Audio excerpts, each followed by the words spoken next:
안녕하세요 힘찬 여러분, 힘업뉴스 시작합니다. 토트넘은 논란의 중심에 섰습니다. 6위라는 최종 순위가 애매했기 때문입니다. 유로파 리그에 갈 수 있는가 없는가에 대해서 팬분들은 아래와 같이 의견을 나누고 있었는데요. 공통적으로 나온 사항이 울버햄튼이 유로파 우승을 하고 아스날이 FA컵 우승을 하면 탈락 가능성이 있다고 하는데 라는 것이죠. 이것이 왜 그렇게 됐냐면 7장이 최대로 주어질 수 있다라고 하는 어떤 규정이 있었기 때문인 것처럼 보입니다. 그런데 이러한 논란이 어제 종결되었는데요. 바로 어제 박문성 해설위원께서 현지 기자에게 사실 확인을 하셨습니다. 다음의 소식을 명쾌하게 전해주셨는데요. 첫째, FA컵과 리그컵의 우승팀들이 진출권을 획득하는 것은 변하지 않습니다. 둘째, 마찬가지로 리그 순위에 대한 7위까지 진출권 획득도 변하지 않습니다. 따라서 최대로는 컵 우승 2팀 더하기 리그 7팀 합쳐져서 최대 9팀까지 챔스 더하기 유로파 리그에 갈 수 있게 되는 것입니다. 즉 챔스 4장을 빼면은 5장이 제공될 수 있다는 거죠.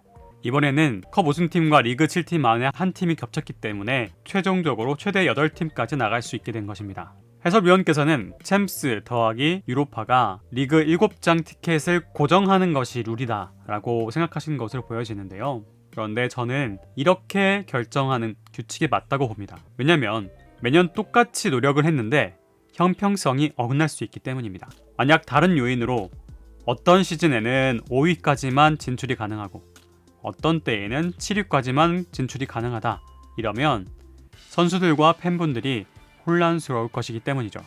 결론적으로 토트넘의 손흥민이 유로파에서 활약하는 모습을 볼 수 있습니다. 다만 달라지는 점은 첼시가 FA컵을 우승할 경우에는 토트넘이 조별 리그를 치르게 되고요. 아스널이 FA컵 우승할 경우에는 토트넘이 2차 예선부터 치르게 됩니다. 결국에는 유로파 진출 확정이라는 점 다시 한번 알려드리게 되었습니다. 다음으로는 손흥민의 귀국 소식입니다. 다음과 같은 기사의 제목과 어울리지 않게 손흥민 선수의 귀국 사진이 담겨져 있습니다. 오늘 입국하신 것으로 보여집니다. 꾸안꾸 스타일로 꾸미셨고요. 또한 이 단정한 백팩이 패션을 완성하는 것으로 보여집니다. 한국 오셔서 푹 쉬시면서 회복하셨으면 좋겠습니다. 무리뉴의 수비 전술을 한번 보겠습니다. 자, 시즌 마지막 경기에 양쪽 히트맵을 보려고 합니다. 크리스탈 팰리스, 한국말로 수정궁, 그리고 토트넘 양 팀의 활동 모습인데요. 크리스탈 팰리스 수정궁보다 무척이나 공격 진영의 활동이 적었다는 것을 알 수가 있는데요. 경기를 직접 보신 분들도 토트넘 수비적 전술을 느끼셨을 겁니다. 이게 비기기만 하면 되는 상황이니까 공격수를 내려서 수비한다는 전략이었는데요.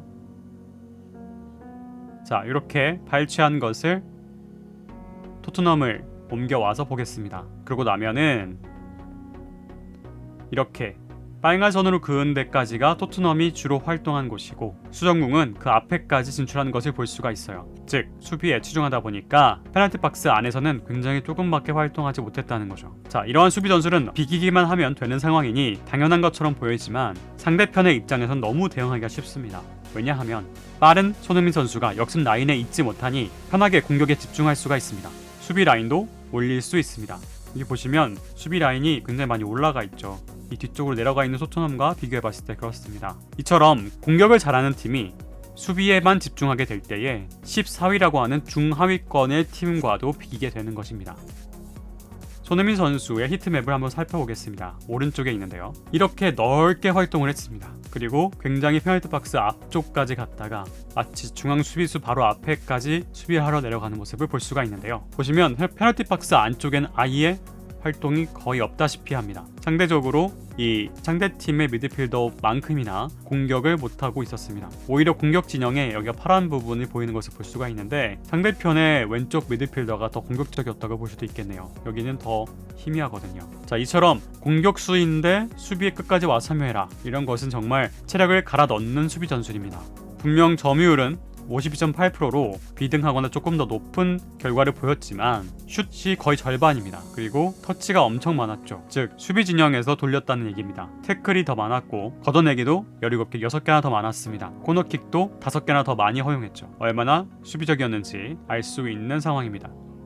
팰리스는 리그 역사상으로 시즌 내내 2득점 이상 올린 경기가 단 한 번도 없었음에도 강등을 당하지 않은 첫 번째 팀입니다. 이번 시즌 내내 2득점 이상을 올리지 못했다는 건데요. 이렇게 공격력이 약한 팀인데도 수비를 강화했다는 점이 정말 놀랍습니다. 어쨌든 토트넘은 11시즌 연속 탑6로 시즌을 마쳤는데요. 이렇게 지키고자 했던 이유 중에 하나는 아마도 수비력이 정말 약했기 때문일 것입니다. 이번 시즌 리그에서 8번의 클린시트, 0점이라는 깨끗한 결과를 가져오지 못했다는 건데요. 이것은 1011 시즌의 8번과 동타이며 10년 만에 거의 처음이라는 것이죠.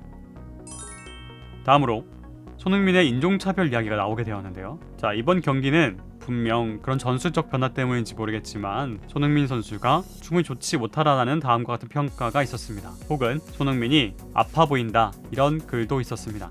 자, 이처럼 악수를 하는 사진에다가 미래의 유로파리그 승리자들이라고 하며 응원하고 있고 희망찬 분들도 계셨고요. 또 무리뉴에게 말하길 왼쪽 날개 수비수로 그만 경기하게 하자라고 하였습니다. 저와 완벽히 동일하는 의견입니다. 손흥민 선수는 윙백 수비수가 아니거든요. 근데 맨 마지막에 이 인종차별의 논란을 일으킨 댓글이 있었습니다. 그의 눈은 어디를 향하고 있는가 라고 되어 있습니다. 이 앳이라는 게 없었다면 명백하게 인종차별이었겠지만 이 앳이 있기 때문에 눈이 어디를 향하고 있는가, 왜 무리뉴를 보지 않고 어디를 바라보고 있는가, 이런 식의 약간 농담조였을 수도 있는데요. 그러나 눈이 강조됨으로 인해서 일부는 인종차별로 느끼게 되었습니다. 그래서 어떤 분은 너의 존중은 어디 갔는데? 라고 말하기도 하셨는데요. 자, 실제로 인종차별 의도가 있었다면 혼나야만 하는 표현이었습니다. 만약 그런 의도가 아니었다면 표현 선택에 신중해야 한다는 것을 호되게 배우셨을 것입니다. 요즘에 많은 인종차별에 대한 이슈가 있기 때문인데요. 그래도 영어 번역기를 통해서 눈이 어딨어? 라는 식으로 인지를 하시고 쓰셨다면 주의를 요하는 부분입니다. 괜히 마녀사냥이 될 수도 있고 국민들의 마음만 아프게 할 수도 있으니까요. 우리도 성숙된 팬으로서 일희일비하지 않아야 하겠습니다. 다음으로 영국 매체 풋볼 런던이 최저 평점인 3점을 준 것에 대해서도 인종차별이다라는 인식들이 있었는데요. 해리케인 선수가 7점이고 그 외 수비진이 다 5점 이상을 받았는데 손흥민 선수가 3점, 오그라 선수가 4점이었기 때문에 약간 인종적인 차별을 당한 것은 아닌가라고 하는 이슈였습니다. 그래서 실제로 풋볼 런던 지를 한번 살펴보게 되었는데요. 이렇게 각자의 상황을 말해주면서 점수를 매겼는데 해리 윙스 선수도 3점을 받았기 때문에 이게 인정적인 차별이라고 보기는 좀 어려울 것 같습니다만은 그래도 손흥민 선수에게 너무 많은 기대를 갖고 왔던 것은 아닌가. 사실 이번 골도 손흥민 선수가 수비 가담을 열심히 함으로 인해 가지고 로세소 선수가 잘 해리케인 선수에게 넘겨준 것이었기 때문에 손흥민 선수의 기여가 아예 없었다고 보기는 어렵거든요. 이렇게 표현되어 있었습니다. 결정을 만드는 것과 이 역습의 퀄리티를 향상하는 것에 있어서 조금 실패를 했다, 나쁜 방향으로 노력했다라는 식으로 표현되어져 있습니다. 그런데 그와 교체가 됐던 베르바임 같은 경우에도 5점을 받았는데 이게 과연 3점밖에 못 받을 노력이었는가, 80분간의 노력이 그렇게 나빠 보였는가가 의문입니다. 그래서 많은 평론가 분들께서도 이것은 너무 지나치지 않았는가라고 이제 영상들을 만드신 것을 본 바가 있습니다. 사실 이 풋볼 런던이 나쁜 말만 했던 것은 아닙니다. 손과 투톱이었던 무득점인 케인에게 골 기회가 없었다고 볼 수 없다라고 돼 있습니다. 지금 7월 14일에 토트넘과 아스널의 북런던 더비를 복귀하면서 케인, 손흥민의 투톱의 전술적인 부분을 설명했습니다. 그리고 통산 10골로 매우 강했던 해리 케인의 무득점에 대해서 케인이 불평하면 안 된다라고 설명했었습니다. 즉 이때는 케인 선수가 패스를 받지 못했다면 불평하면 안 된다 이런 식으로 혹독하게 설명을 했었는데요. 이 언론은 약간 과장을 좋아한다는 느낌을 받았습니다. 잘할 때는 엄청 잘한다고 띄워주고 미미할 때는 냉정하게 비평하려고 하는 그런 경향이 보이는데요. 과연 전문가의 의견이 맞을지가 좀 의문입니다. 사실은 풋볼 런던을 우리나라 말로 바꿔보면 축구 서울 이런 의미인데 객관적인 시각을 보여주는 게 맞을지 좀 의심이 됩니다. 스카이 스포츠는 그래도 선수들 중에 가장 낮은 점수이긴 하지만 6점을 부여했고요. 잘한 선수와 못한 선수와의 평점 차이가 1점밖에 나지 않습니다. 그리고 어시스트에 가까웠던 로세서 선수도 6점이었으니까요. 그렇게 나쁜 점수가 아니었고요. BBC는 올해의 골까지 선정했습니다. 물론 이번 경기와는 관계가 없지만 어쨌든 손흥민 선수의 가치를 인정하는 부분이었고 너무나 잘 되었습니다. 자, 이 앞에 런던 더비가 얘기가 나왔었는데 제가 조사를 해보다가 런던 더비전에서 케인이 삐질 수 있었던 이유를 하나 더 찾았습니다. 무엇이었냐면 케인이 리그 런던 더비에서 총 31골을 기록하고 있었다고 해요. 그리고 이것보다 더 많은 런던 더비 골을 기록한 선수들은 앙리, 쉐링엄, 램파드와 같이 완전한 레전드들밖에 없습니다.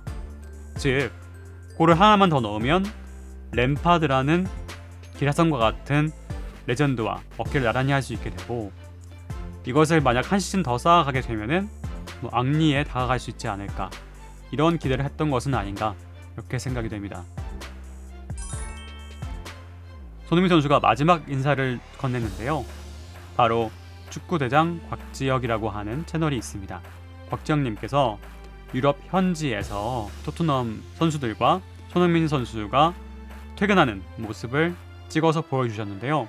곽지혁 대장님께서 초점이 흐려서 미안하다라고 말씀하셨지만, 그래도 희미하게라도 손흥민 선수의 인사를 볼 수 있어서 힘이 났다라고 하시는 팬분들도 계셨습니다. 저도 역시 너무나 감사한 현지 소식, 앞으로도 응원하겠습니다. 제가 링크를 걸어 놓을 테니까요. 혹시 보고 싶으셨던 분들은 한번 따라가 보시면 좋을 것 같습니다. 네, 오늘 손흥민 선수의 토트넘이 유로파리그 진출을 확정했다는 소식과 함께 현재 전술의 모습이라던가 다양한 팬분들의 반응을 전달드렸습니다. 다음 결과가 매우 기대가 되는데요. 사실 이번 최종전이 굉장히 재밌었잖아요. 맨체스터 유나이티드와 첼시의 두 젊은 감독들이 매우 뛰어난 전술과 선수 기용으로 예상을 뒤엎는 높은 순위를 보였는데요. 이러한 재밌었던 상황들을 다음 영상으로 전달해 드리겠습니다. 오늘 영상도 함께 해주셔서 감사드립니다. 오늘도 더 많이 웃음나는 하루 되시길 바랍니다. 감사합니다.